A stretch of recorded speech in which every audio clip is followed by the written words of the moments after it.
So hi! Welcome and welcome back to my YouTube channel, and for today's tutorial, ituturo ko sa inyo kung paano nga ba mag-register ng Saya All 449 sa ating Smart and TNT SIM. But first, kindly subscribe to my channel and don't forget to hit the subscribe button and the bell to notify you for my new updates.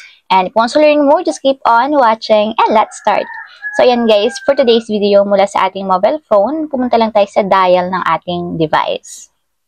And dito guys sa dial lang natin is *123, number sign or hashtag, and then call. And then after nyan guys, dito naman ang pilian lang natin is yung number 3, which is yung Saya All. So type natin yung number 3 and then send.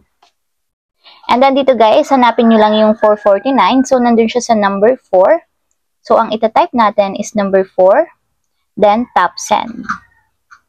And ayan guys, kapag daw nag-register tayo ng Saya All 449, makakukuha tayo ng free only 5G, plus only TikTok, FB, and then Mobile Legends. Plus, bukod pa doon, meron pa siyang 20 gigabytes, plus only calls and texts. Valid na siya guys for 28 days, worth of only 449 pesos.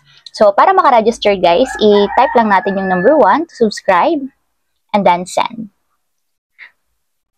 And then dito guys, continue lang natin. Type natin yung number 1 and then send.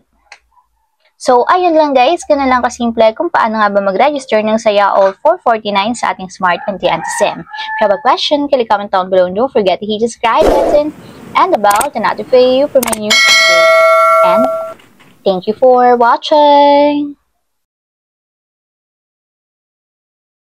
Living life, every day, late at night, not okay.